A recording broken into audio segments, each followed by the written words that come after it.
Well, welcome everyone to session 1 of basic bedding, duvet, and matching bolster pillow. You can see it in the picture there. That's what we're going to be making. This is very basic. This is not something that has a lot of frills to it, so it's going to go pretty quick. We're only meeting for 2 sessions for this class, and we will be doing the bolster next class, but today we're going to be figuring your yardage, learning how to measure, doing a whole bunch of things that go behind the scenes to be able to get a good bolster fit for the bed that you're working on. My name is Lori Medford. I'm going to be presenting to you today, and you can see my workroom tech email on the screen. If you need to get a hold of me with questions or have any questions after the class or prior to the next class, feel free to email me. We're going to start getting into what we're doing for today's class.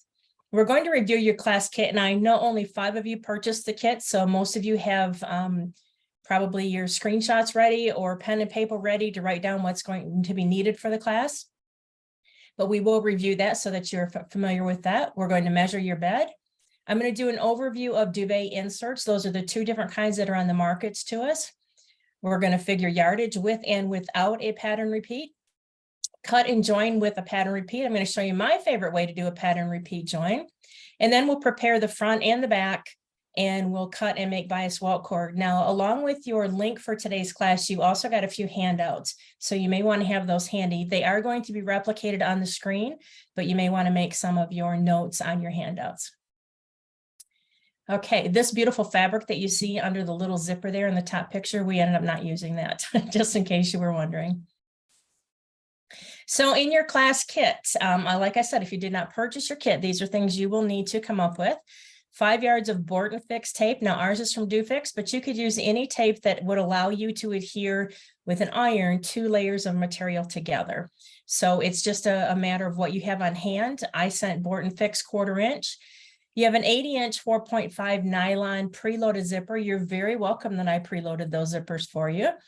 That is going to go around the outside of our large duvet. And then you have a 22-inch number 5 invisible zipper with a pull-on, and that's going to go into our bolster pillow. You received an 8x24 polyester bolster insert. Now this is a poly cluster, so it mimics down, and it's either from Harris Pillow or from Rolly. I'm not quite sure exactly where they came from for this class, but I'm thinking Harris Pillow. You have 13.5 yards of firm 5/32 inch welt cord from Rolly. If you want to use 1/4 inch welt, more than fine. If you want to go way out on a limb and use 1/2 inch welt, it's completely up to you.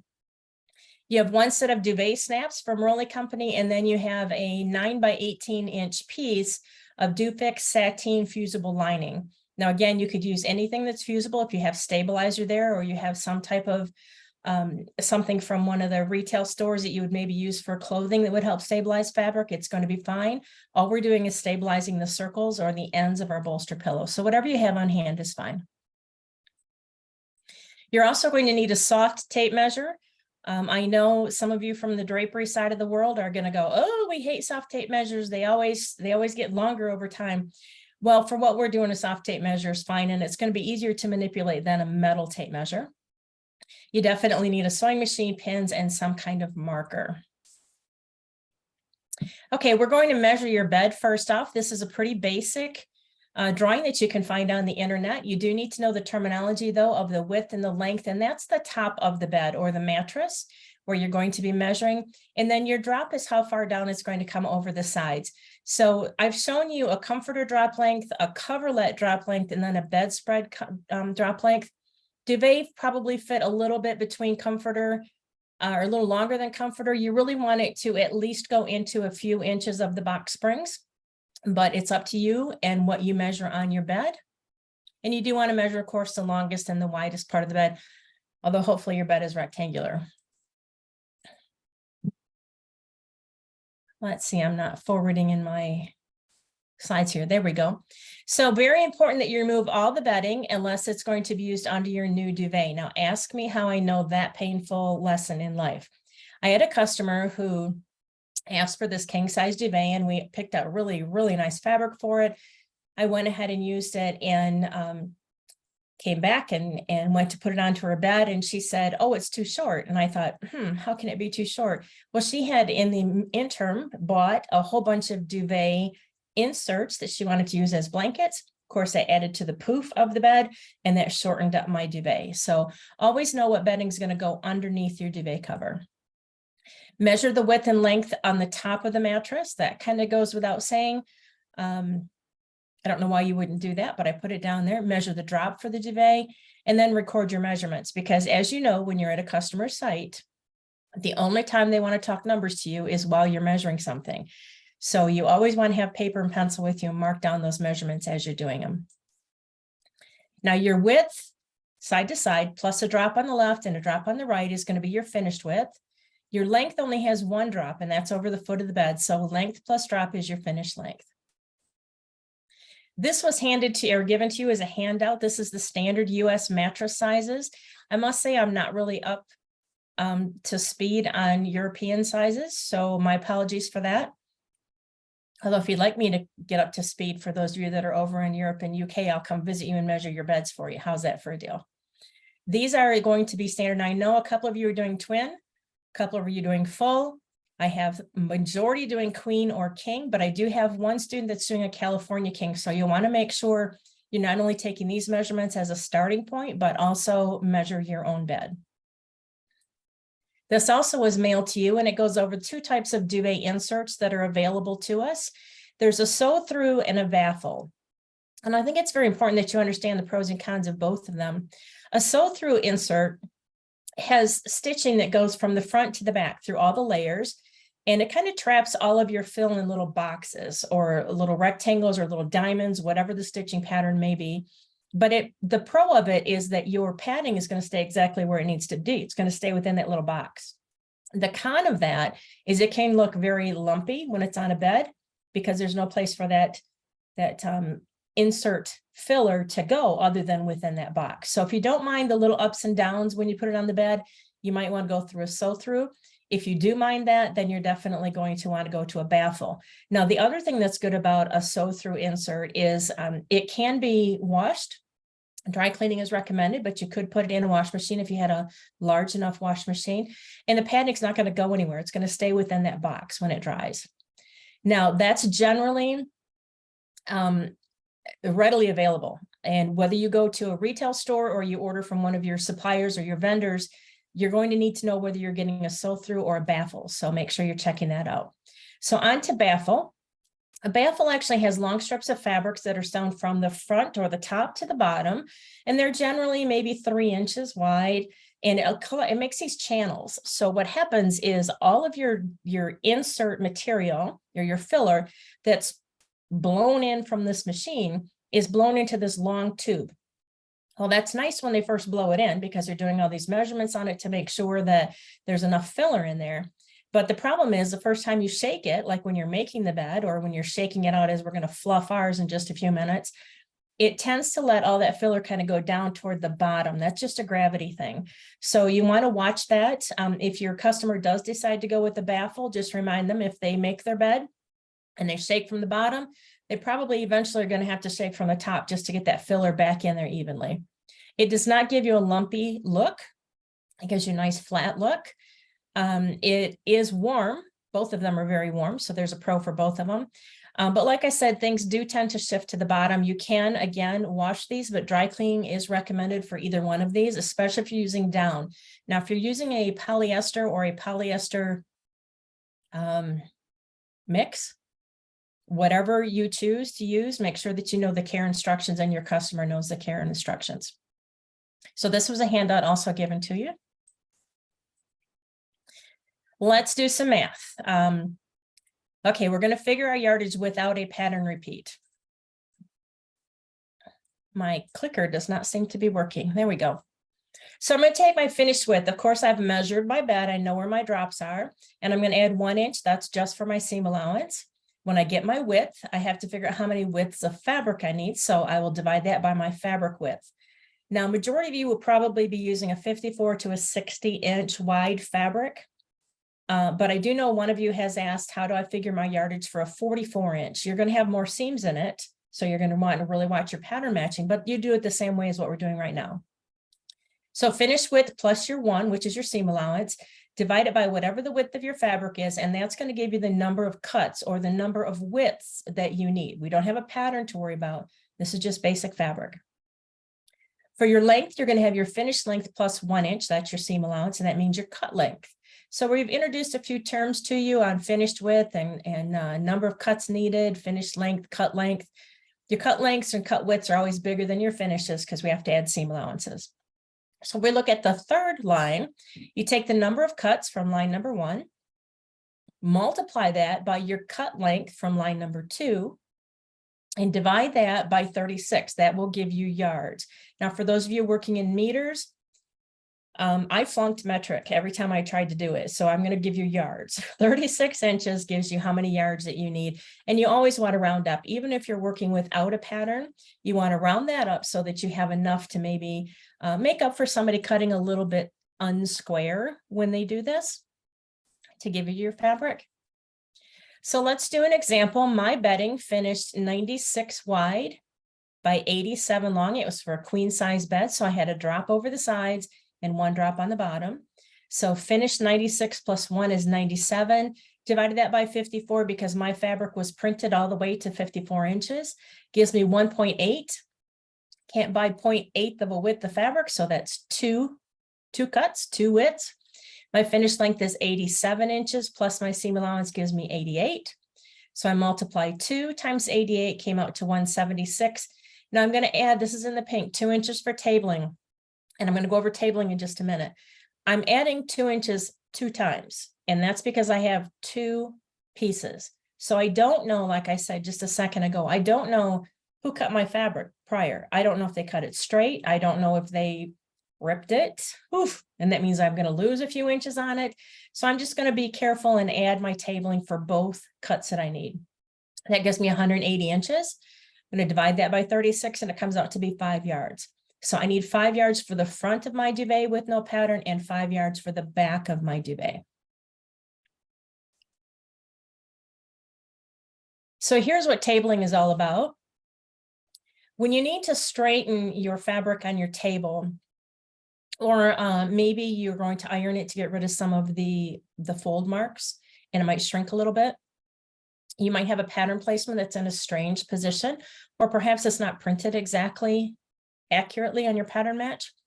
And take up, if you're doing a drapery with it, you have to figure in your take up. So those are all known as tabling allowances. So general guidelines, these are just guidelines. Add 2 inches to the cut length when you're figuring your yardage. Add 1 yard or 1 pattern repeat, whichever is greater, to the total yard needed. Now that's if you're using a pattern. Again, you don't know where that pattern started on the first cut, so you have to make sure you have enough. And then your tabling allowance is added to non-pattern fabrics also. So even if you're using a plain fabric, give yourself a little bit extra room with that couple inches of tabling allowance. And that will help you if you do have to iron things out, or you do get an unsquare cut on the bottom. So that was the easy part. Now let's figure it with the pattern repeat. And this is no matter what your pattern is, this is the step that you go through. All we're going to do is add in an additional line. We had 3 lines to begin with. Now we have 4. So we start the exact same thing, figuring the number of cuts that you need, and that's your finished width plus your seam allowance divided by your fabric width gives you your number of cuts that you need. Your finished length plus your seam allowance is now your cut length. Divide this by your pattern repeat. So if your pattern repeat is 14 inches, you would divide it by 14 inches. If it's 27 inches, holy moly, get a different fabric first off, but let's say maybe it's 27 inches. So go ahead and get a 27-inch pattern repeat, divide by 27. That's going to give you the number of pattern repeats that you need per cut, and you have to round up. So say for some reason your math comes out to 7.3. Well, again, we can't buy 0.3 of a pattern repeat, so we need to round that up to 8 full pattern repeats. The third line is the new line for you. So we're going to take our number of pattern repeats that we just figured out that are rounded up and multiply that back by the number of what our pattern repeat is, whether it's 6 inches, 27 inches, or 52 inches, whatever it is, multiply it back by your pattern repeat. And that's going to give you another new term, which is your adjusted cut length. That's the cut length you're going to have to do so that when you join your 2 pieces together, you have enough fabric so that your pattern goes across. So now you take the number of cuts times the adjusted cut length, divide by 36, gives you your yards. And since we're doing a pattern repeat, we're going to add 1 yard for tabling. Now you can round up again here if you need to. If you're toward the very bottom number of that rounding up, I don't necessarily think you would need to round up because you've already rounded up one time. But if it comes out to 7.99 yards, definitely 8 yards. So here's the example on the same duvet that we just needed 5 yards for. My fabric is 54 inches, but now my pattern repeat is 24 inches. And notice it's a vertical pattern repeat. Don't really care about the horizontal on figuring yardage. I care about the vertical, the up and down pattern repeat. So when I take my 96 plus seam allowance is 97 divided by 54 is 1.8. So now I need 2 widths, same as the when we did it without pattern repeat, same thing, 2 widths. Finished length is still 87, so plus 1 is 88 divided by 24 because that's my pattern repeat in this particular sample. Gives me 3.6, round up to 4 pattern repeats that I need per cut. Here's the new line for you. 4 pattern repeats needed times my pattern repeat of 24 inches. Gives me 96 inches now that I need for my adjusted cut length. I need 2 of those cuts at 96 equals 192. Divide by 36 is 5.3 or 6 yards, plus my 1 yard for my tabling allowance. And that's going to give me 7 yards for the front. Now, if I use a plain fabric on the back, I'm still at 5 on the back. So it's up to you. These are great things to know. No matter what you're doing when you're figuring yardage, these are always a step that you follow, either without a pattern repeat or with a pattern repeat. This never changes. So here's our first video, and this is the exciting video of me fluffing my inserts. And why I'm doing this is an example. If you had used the baffled insert, this is a sew through, but if you had used a baffled insert, you would want to make sure that you're shaking all of that filler evenly before you measure. So I'm just walking around, making sure that I've got it kind of fluffed and filled with air consistently, hanging off the table straight. And then I'm going to take my soft tape measure and I'm going to measure my longest and my widest.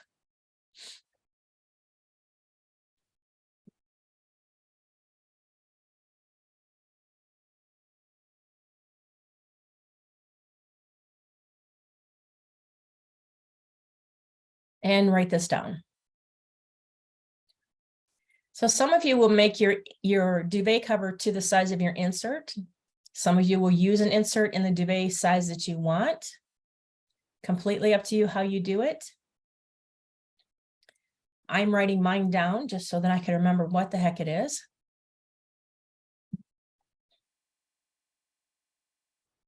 And then we're good to go. So we can set this aside and start looking at our fabric. So to straighten the bottom of this fabric, you can see, I thought I had it laid out on the table nice, but see how that arches up? So I'm just going to use my fingers and walk that down until I get a good pattern line. Now this was woven pretty straight, so it was me laying it out wrong. It was not the fabric itself, but get as close as you can get. And I'm aiming for the bottom of one of those little pieces of wheat. I called them wheat. Double check that before I mark anything, because as you'll see, I'm running very, very tight on the amount of fabric that I need.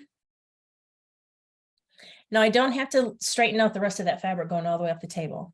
What I have to do is get a good cut on the bottom.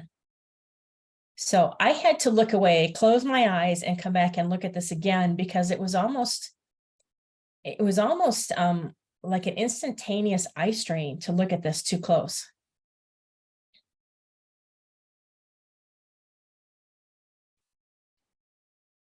And I'm using a roller chalk pen to mark this. And you'll notice that one way it doesn't roll very well and the other way it rolls real well. Well, I should have turned it around because it is designed to roll very evenly and straight. I was using it backwards. And I'm going to cut on that line. So here's a good example of, you never know how straight the person ahead of you cut this fabric. Continue to cut all the way. I didn't figure you really wanted to watch the video of me cutting the fabric all the way across the table. Now I'm going to cut the front with my pattern match. So I have a pattern match on my fabric. I know what my measurements need to be. What I need to do is decide what the bottom of my pattern is going to be. And I already did that when I cut off the bottom. So it's literally now just a matter of measuring up the side of the table until I get to the numbers that I need.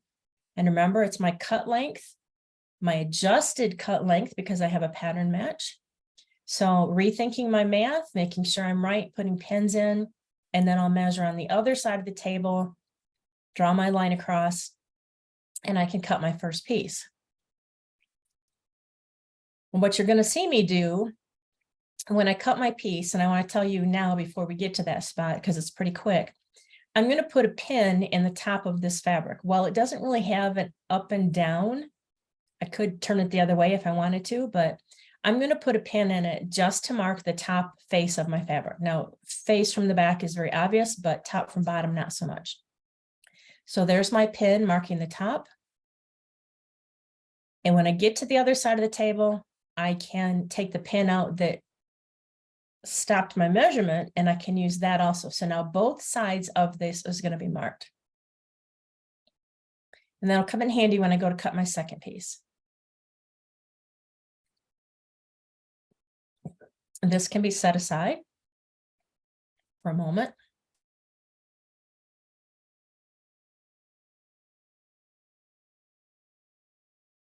And we'll pull the other fabric down. Now I have a straight cut on the bottom of this piece because I just cut it straight, but that doesn't mean that's where I'm going to start my cut for my second piece because I have to match my pattern.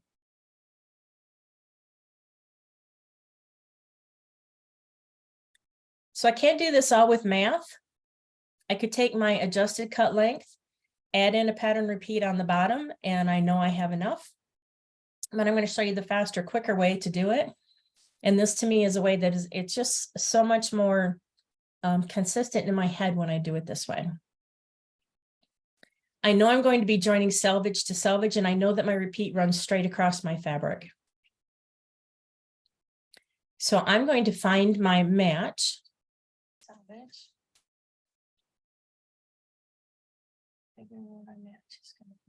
I can't match there. So the first piece you cut was the exact size. So if you go down an Right. inch, you're just lost an inch. So I've just lost some on here, so I need to move it up. Yeah.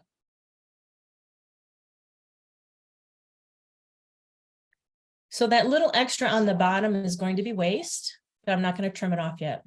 And I know I have to.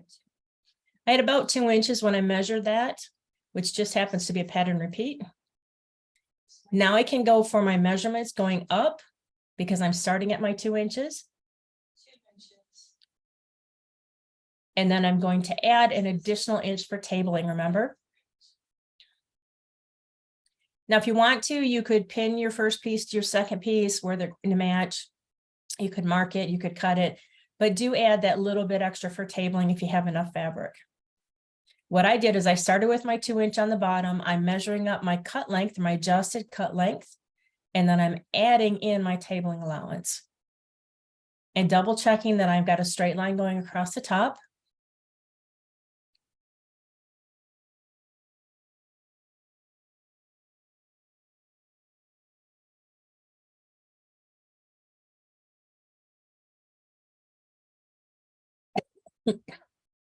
Excuse me.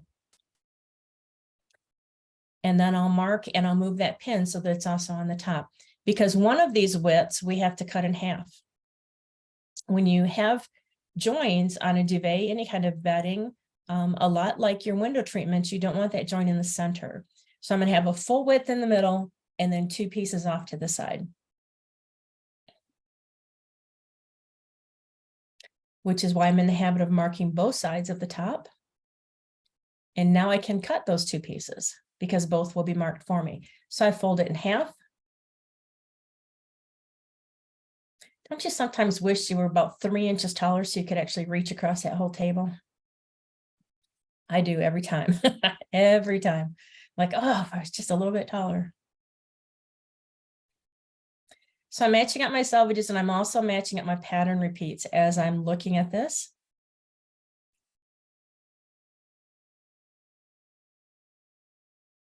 And then because it is Needs to be a straight line where I'm cutting.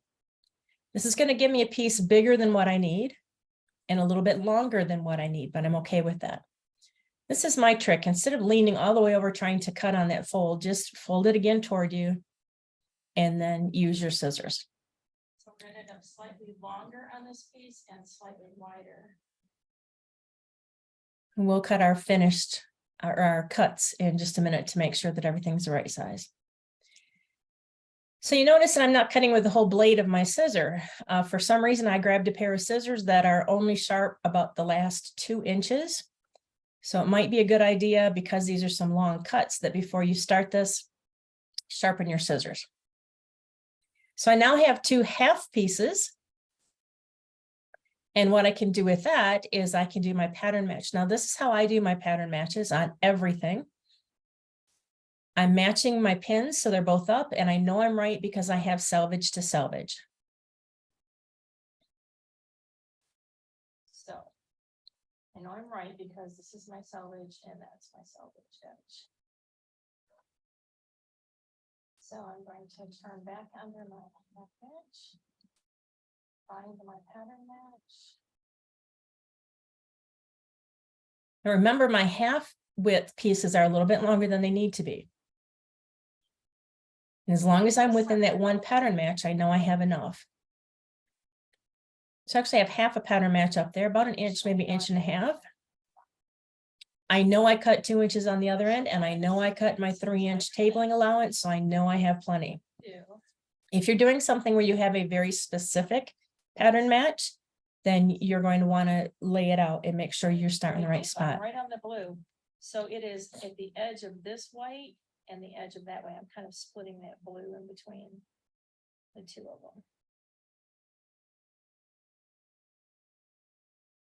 I'm going to iron this in all the way down the width of this cut. I don't have to pin it and have it hanging off the side of the table. I don't have to do anything real special to it. I just have to pay attention to where that fabric is folding over, that it stays in the blue, and iron it down. And then I can put my Duvet tape on. Now, like I said, if you don't have specifically the Duvet board and fix tape, you can use any kind of tape that is going to allow you to adhere 2 pieces of fabric together. Stitch Witchery would work wonderful, might be a little stiffer than Duvet, but it should still be okay.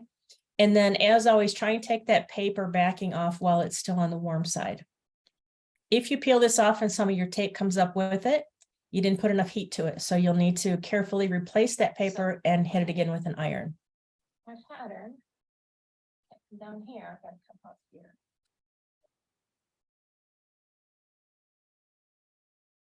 So I don't care that that's longer. I care that this one's right. Now, the ease of which I'm doing this pattern match and knowing which long piece needs to be long and which one needs to be correct is because I've done this for many, many years. So those of you that are starting out, you may want to lay this entire piece out just for peace of mind to make sure that you do have your fabric placed in the correct spot before you iron it down. So I've got my extra on the bottom and I've got my extra on the top. Do not cut it off right now. There's my perfect pattern match. Now I can't leave this. I do have to take it to the machine to sew it.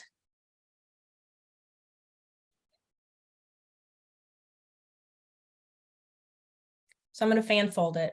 And for that, it's just a back and forth kind of a Z fold so that I can get it in my lap at the machine to be able to stitch this. Now I could have done the other side while it's on the table.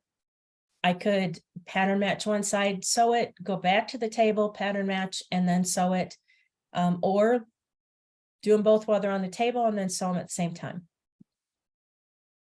Either way, you do have to do both sides.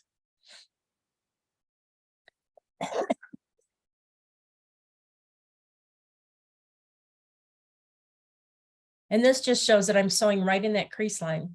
So because my tape or whatever I'm using to adhere these 2 pieces together is slightly back from that fold, I know I'm not going to be sewing through the tape. And then taking it to the serger and just serging off anything that's outside of my stitch line.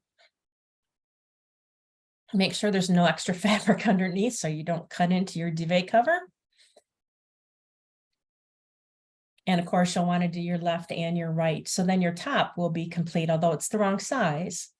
It's going to be ready to put the back to it. And here you're watching where your blades are that come together on the serger to cut the fabric off. That's what it looks like serged. It's just so professional, so pretty.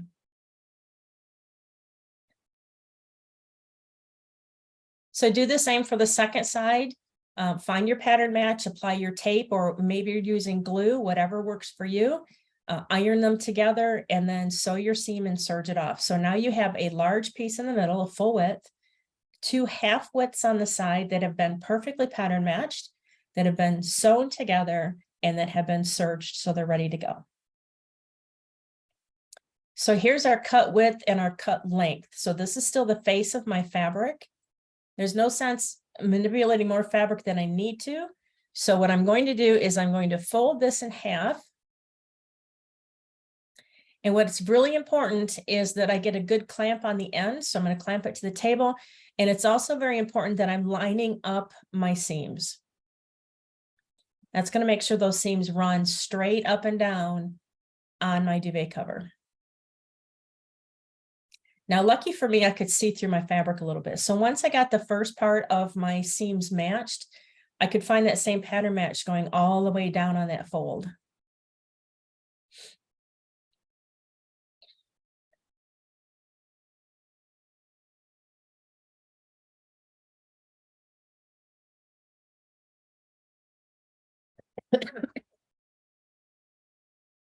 And these are just alligator clamps that have a flat nose that I'm using to hook things down. Because you want to be able to give this a little bit of a tug. So if you don't have someone that, or if you don't have clips, you can always have someone stand there and hold it.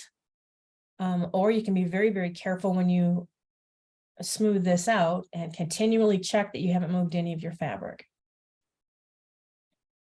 So I know I have the fold, I have the selvage edge, and I have my seams completely aligned. Now I'm rechecking that fold pattern match, giving it a little bit of a tug, making sure my seams are aligned. And you can feel too, unless you're using really heavy fabric, you can feel through to make sure they're on top of each other.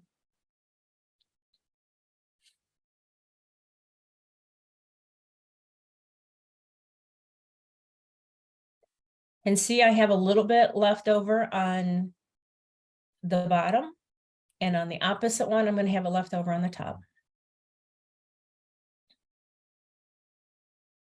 I also don't need this full width, so I can measure from my fold over what half of my cut width is. That's simply my finished width plus my seam allowance. I can mark that.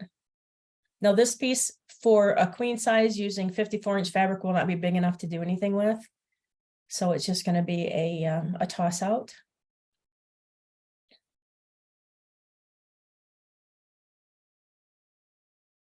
I should warn you too, if you use any kind of chalk to mark things, you never want to iron over it, because once you melt the wax in the chalk itself, it will not come out of your fabric. So I tend to only use chalk markers when I know I'm going to cut on that line.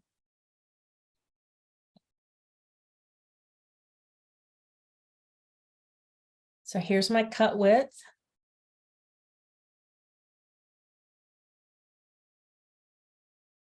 And you'll want to check this before you put scissors to fabric. Make sure you do have where you need it marked.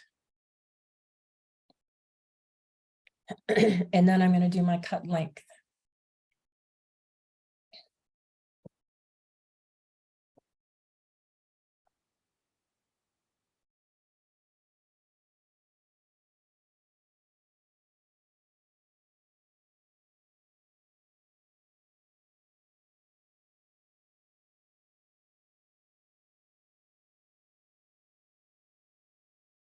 So I'm lining up on the folded part of the fabric because I know that's a straight cut. And then marking the short sides.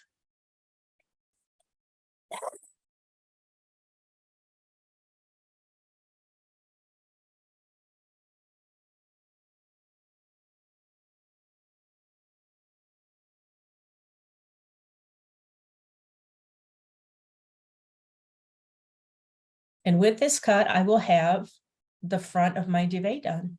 Now you can take an iron to this and you can iron your seam allowance or your serged seam allowance to the short side or to the half width side if you want to. Mine laid nice enough on here that I didn't really need to take an iron to it. But I know that for those of you that are using that beautiful quilting fabric that's only 44 wide, you're going to have 44 in the middle, and then you're going to have a full width, and maybe some more on the other side.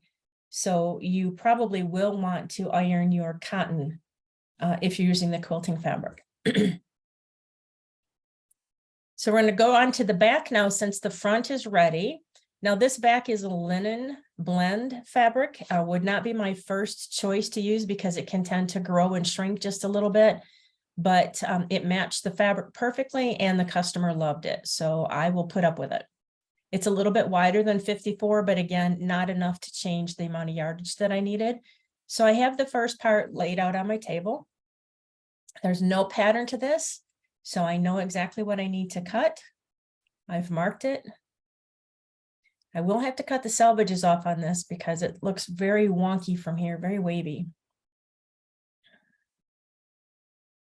I marked my straight line on the bottom. And this is the exact length that I need for the first one. Now I'm going to do something I've done for years, which some of you are going to write to me and go, what the heck are you doing? Let me just explain it as I go. I'm going to cut my second piece from my first piece. And that's because I'm going to, believe it or not, I almost hate to say this out loud. I'm going to sew both my selvages together at the same time. So I'm going to have a big tube of fabric. I just find that it saves me time from having to split one width and iron it all out and go to all that trouble. So I'm just going to do it all at once. Which means I need to get this laid out so there are no rumples in it or no ruffles in it, no waves. It needs to be pretty darn precise. I know I have a good cut on the bottom, so I can line those up and I can line my selvages up.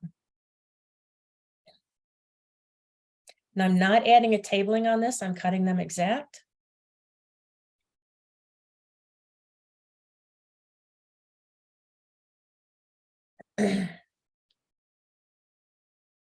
No, I guess I did add a tabling, but I'm just eyeballing it. I'm just whacking it off.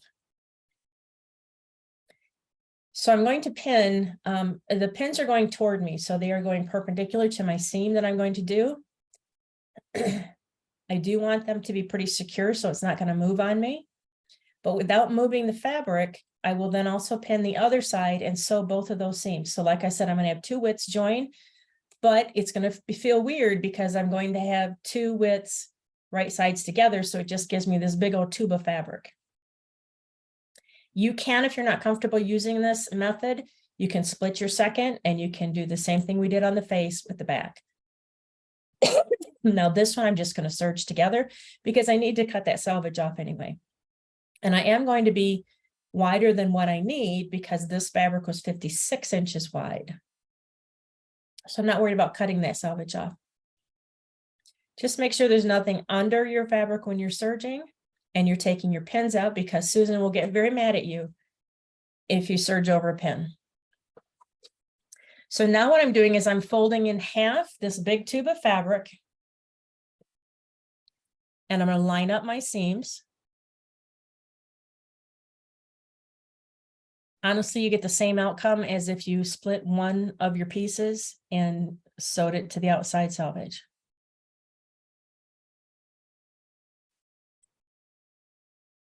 I'm going to clamp things down again, lining up those seams.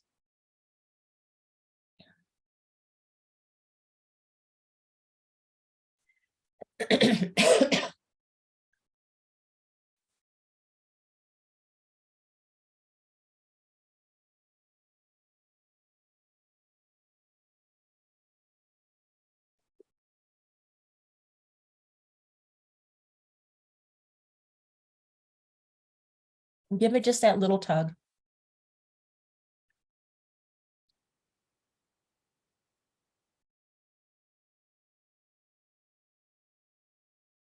This is generally easier with 2 people, I will admit that.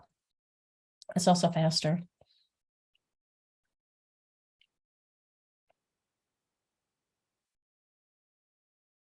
And now I can just pick one of my folds, cut up that fold, and I have the same thing as if I would have split my second piece, sewed it down, serged it, and then same thing.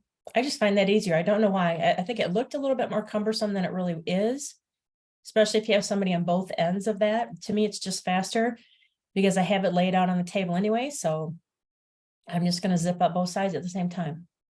You're either going to love it or you're going to hate it. That's just the way that is. So like I said, pinning the front to the back, I do have to iron my seams on this one, and I'm ironing it toward the short side or toward the half width side. You're going to see my mouth moving all the way through this, but Susan and I were having a rather comical conversation, and it had nothing to do whatsoever with ironing seams. So I had to take that out of the video.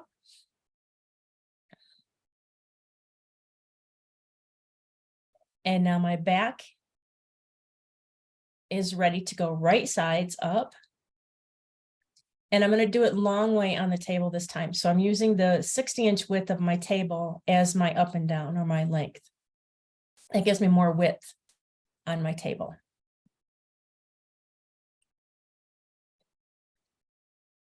I need to have one end where I can pin. I'm putting that's face up now. My face fabric is now face down. Now I can't line up my join seams exactly on this. I could have if I would have done the math and cut off a little bit on the width and then kind of pre-planned a little bit better, but this is a basic class. So what I'm doing is I'm looking for where my lining seams are a little bit further apart than my face seams. So I'm just making sure that they're even amount all the way down. So they're not going to lay exactly on top of each other. So you see, I have, by the time it gets done, I think I had it 2 1/4 inches wider between my seams on both sides. So because I can see through my fabric and I can feel where that joint seam is, I'm just making sure everything is going to run nice and straight by taking the time right now to manipulate that fabric where I need it to be. Now my face is already cut to the correct size. I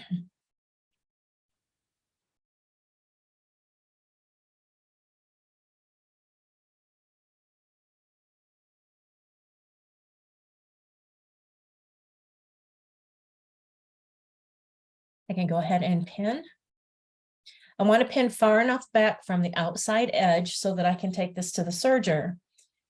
I'm not going to serge the front to the back, but I'm going to serge the back fabric because it was that linen blend, so it had a tendency to ravel a little bit.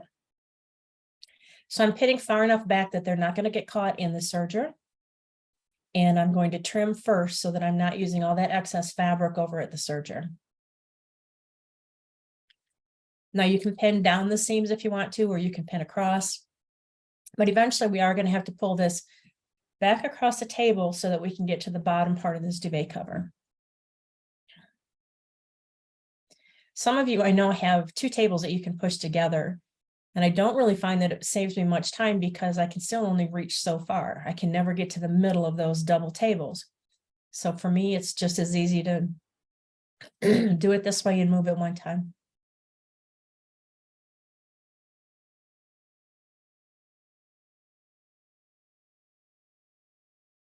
I still haven't learned my lesson to sharpen my scissors apparently because I'm still using the back 2 inches. Pulling it straight. So to do that, I'm going to fan fold it one time. So that gives me a bigger amount of fabric to gently pull across the table. If you just pull on that cut edge, you have an opportunity to really misalign things. So fold it over a couple times if you can. And since you're pinned all but maybe the last 20 inches, it's pretty easy to get it to align now because we left all our pins in. Rechecking that seam placement. Now, if you use fabric that's the same width on your front and your back, then you won't have to do this much measuring because your seams will automatically line up.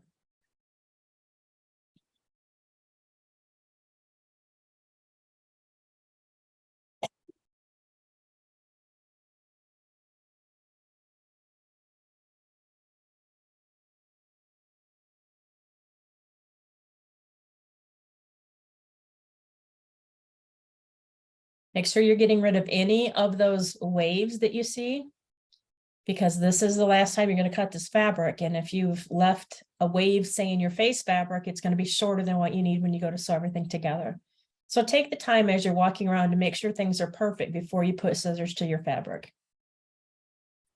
It's just going to make a better final product. Continue your pinning, and you can cut to the same size. So when we're done with this, we'll have the front pin to the back. Both are at our cut width and cut length. We still have a pin in the center face fabric at the top that tells us that it's the top of this duvet. And remember that I pinned far enough in that I can fold my face fabric back out of the way and just serge the back.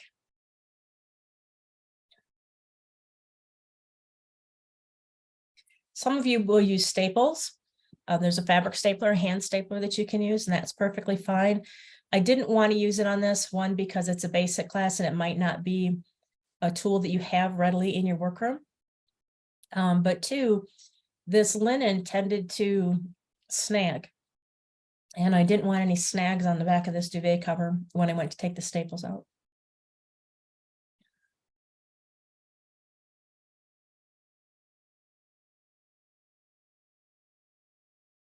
And now we're just folding up to take all of this massive amount of fabric over to the serger. Now, some of you I know will do this nice and neat, and you'll get all the wrinkles out and you'll remeasure it just to make sure. Well, it's too late. You've already cut the fabric. So if it's wrong, it's wrong. But ours is right. I do want to mark my centers, and that's for alignment later. So on my fold, I'm just taking a short triangle cut out of that fold. It's within my seam allowance, my 1/2 inch seam allowance. And then I need to do that again at the top to find the center of my top and my bottom. I'm not going to cut the double fold on the bottom, because if you do that, what's going to happen? You're going to have a hole right in the middle of your duvet. But don't do that. But you can cut within your seam allowance on the top. Plus, we don't care where the exact center of everything is. We only care where the sides match up. You may have to do 2 cuts here, depending how your fabric lays out and how well your scissors cut, but I'm just doing a short, just a little triangle snip cut off there. Now, remember, when I'm serging this, I'm only serging the back fabric. So I'm flipping the other fabric out of my way. You can see when I'm starting, I'm making sure that that fabric is on top so that I can very quickly see that it is out of my way. It helps to have some type of a table behind your serger to catch the weight of this, because sometimes as the weight goes over the back, it can tend to pull it out of the alignment that you want it to serge, and you might end up with a little bit less fabric than what you wanted. So it helps keep things distributed, plus it keeps your fabric off the floor. Now, in a pinch, you can see I'm using chairs. So the weight of the fabric is on the chairs. But make sure when you come to your seam allowance that you're pushing them toward the small piece. That's where you ironed them to be. So that's where you want it to be. And also remember that you're only serging the back fabric. If you were to serge the front to the back right now, 2 things are going to be wrong with that you'll have to take your serging out for. 1, we won't be able to get any welt cord in there. And 2, we won't be able to get your beautiful zipper in there. So just serge the back piece.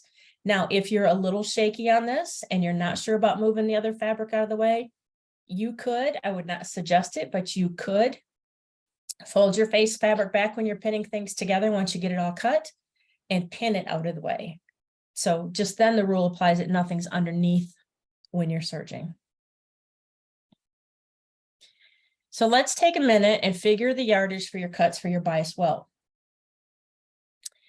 We know approximately how much we're going to need because we know that it's going to go around all 4 sides of the duvet cover, and we know what our cuts were, so we can add those 4 numbers up, but we don't know what to divide it by to tell you how many cuts to make. So if we start with a traditional 1.5 yards of fabric, it's 54 inches wide, and if we start with 1.5 yards, that's 54 inches long. The bias of that is 72 inches. The problem is you only get one cut at 72 inches and then everything gets shorter from there. So to keep your cuts at 72, you have to add additional yardage, and that's that darker three-sided box that you see going up. So depending how many cuts I need, let's say I need 8 cuts, I have to add enough fabric for 8 cuts to go up and keep them at 72 inches. So this was emailed to you also so that you have it. Now, you need enough welt cord to go around all 4 sides of your duvet plus your joints, and your joint hopefully is going to be on the bottom where nobody's going to see it. But you also need enough welt for your pillow to go around both round ends. So you can kind of fudge, you know what size your insert is, so you know what size your circle is going to be, and just cut a few extra inches all the way around so that you can play around with where your joints are going to be. Now, let's say you don't have 1.5 yards or 2 yards of fabric laying around, and you only have 1.5 yards of fabric. So look over on the left-hand side of the screen on the bottom. The first cut's going to be 72. And then, like I said, they're going to get progressively smaller as you cut into the corner.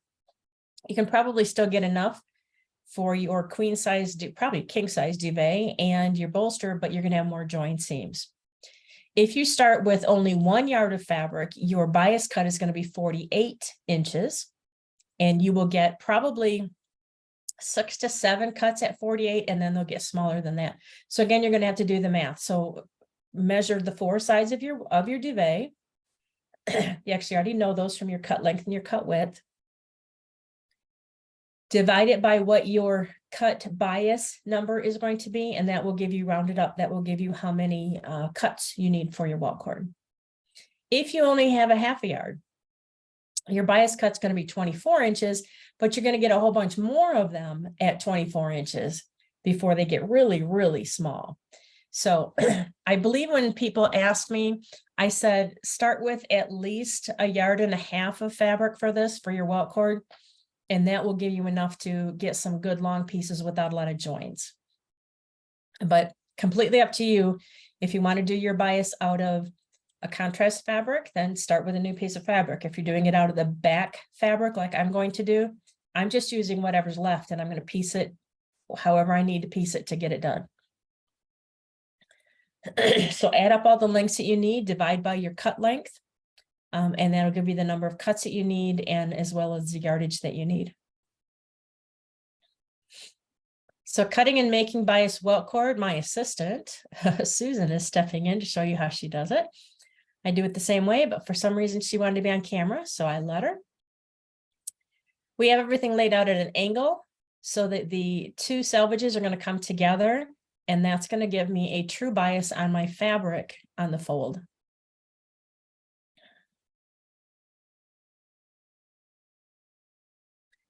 I'm using 54-inch fabric by 54-inch fabric, which means that bias cut is 72 inches.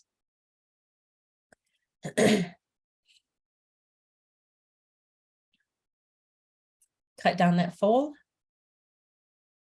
And this piece that you're cutting away, where the pieces would continually get shorter and shorter, that can be used for your bolster pillow if you want to, for your welt cord.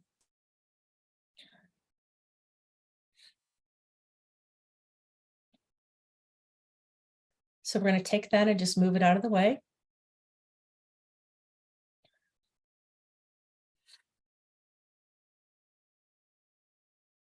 And then take your 72-inch cut and fold it back onto itself. So the only thing I needed to do on this process is keep track of the face of the fabric, because it looked a lot like the back. So right now I have the face in, and I'm marking how much welt cord, what fabric I need for my welt cord. Now we're using 5/32, so you can get by with less than a 2-inch cut.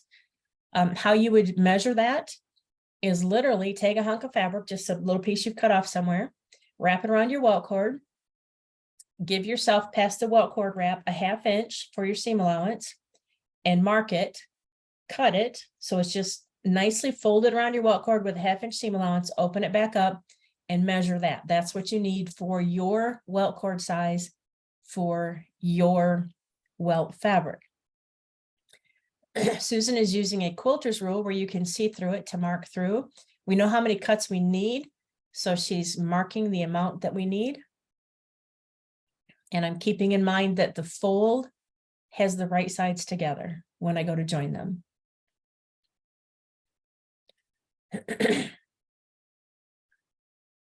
Now, some of you, I know you've been sewing many, many years, and you're not going to take the time to mark all of these. You're going to eyeball about 2 inches, and you're going to make your welt cord and take it to the serger and serge it off to a consistent seam allowance.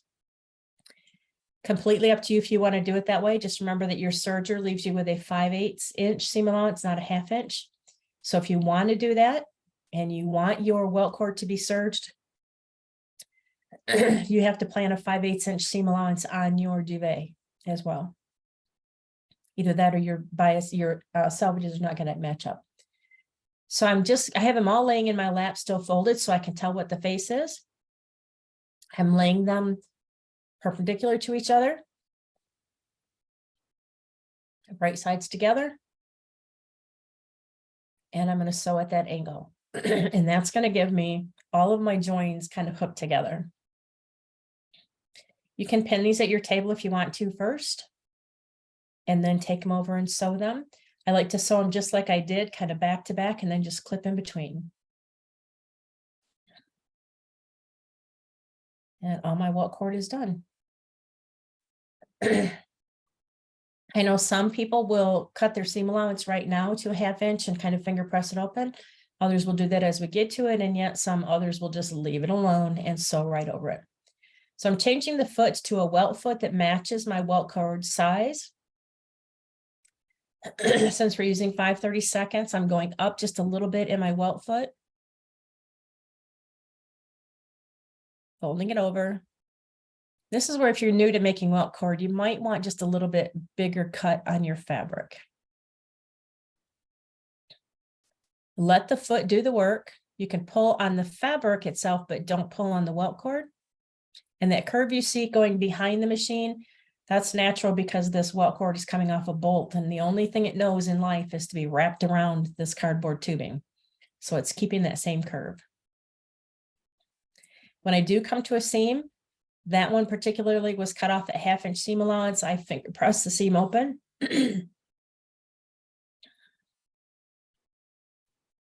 And just slow down a little bit when you're sewing it so that you get the same consistent size of welt cord, and then finish that whole great big long length.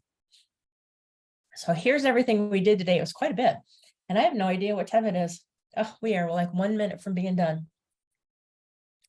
Okay, the first thing we did was learn how to measure your bed for your duvet cover, and it is completely up to you what your drops are. So you need to know what that is going to be. We are making the duvet cover to the size of the bed, and then I'm using the closest duvet insert to that. And I'll talk a little bit about doing it the other way in the next session. We learned about the 2 different types of duvet inserts that are available to us. That's the sew through and the baffle. You learn to figure yardage with and without a pattern match. Remember, with that pattern match, you have 1 extra step to do. Learn how to measure your duvet insert, especially if you ordered it from one of your suppliers and it came to you shrink wrapped with all the air sucked out of it. Let it sit overnight and let the air go back into it before you measure it. Cut the 2 pattern matched face pieces, and I showed you how to do a pattern match real quick on the join. Using Bolster fix tape, then sewed it together and then serged the seams. Cut the front to the cut length and the cut width so that it was 1 piece of fabric and it was ready to go. Cut and prepared my back pieces, and I did that a little bit different way. Remember, I made the tube of fabric, joined and serged the seams, and then ironed those. All the seams were ironed toward the little side or toward the half widths. Pin the front to the back with the right sides together. Moved the face fabric out of the way and just serge the back. If you don't have to do that step, then don't do that step. And then we cut and made bias welt cord after learning how to figure out how much fabric you needed. So next steps, we're going to finish up this beautiful duvet. We're going to attach welt to the front. We're going to complete a zipper, add the snaps to it, stuff it, and fluff it, which is my favorite part.